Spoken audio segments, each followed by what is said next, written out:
Hello Patriots, welcome back to another video.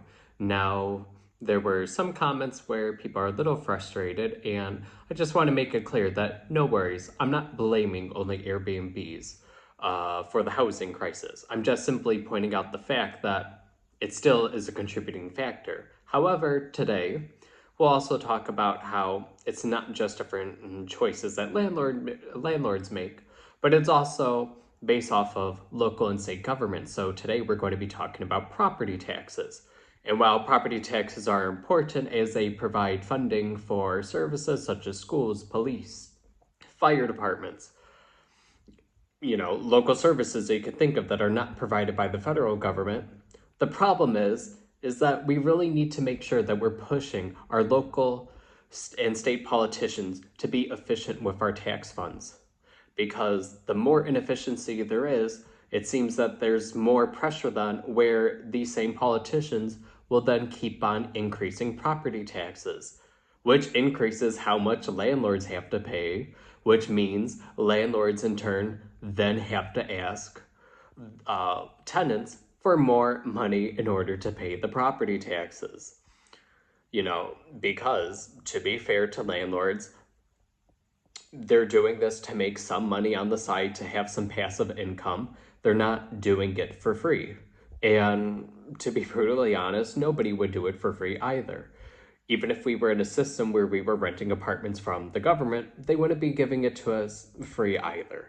So the problem is we really need to push these local governments to be efficient with our tax money. We cannot let them run up different debts and then keep on increasing property taxes. And at the same time, to be fair, we should also be pressuring some of these politicians to give some relief, because besides different levels of, besides politicians deciding to increase possibly the percentage of your property value that you have to pay for property taxes annually, the problem is that because it's in many jurisdictions across the country based off of the percentage of a specific percentage of your property value, this means that it keeps on increasing even if they don't increase the percentage if the prices of houses are increasing in value. So as you can see, that becomes an issue where it's really hard for landlords to make cuts to rent if there's a fixed variable that keeps on increasing on average. Because if we're looking across the country, property values keep on increasing, which means property taxes keep on increasing. So what do tenants expect our landlords to do if they have this significant variable that keeps on increasing that they have to pay? So this is why, regardless of what political party your local politicians may come from, it is important to push them to be efficient with your tax funds. Do not let them misuse them.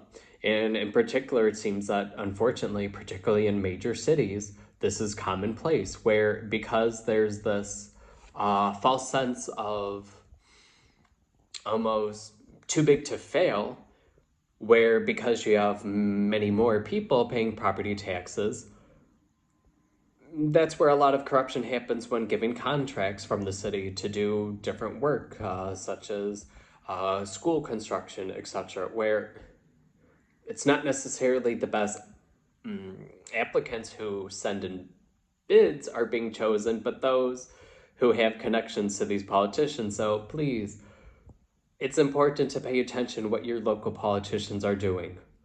While we constantly focus on nationwide politics, it all starts locally too. So make sure you watch out how your politicians are doing. And if so, vote them out the next election. Please comment with your thoughts and please subscribe if you found this interesting. Thanks for your attention.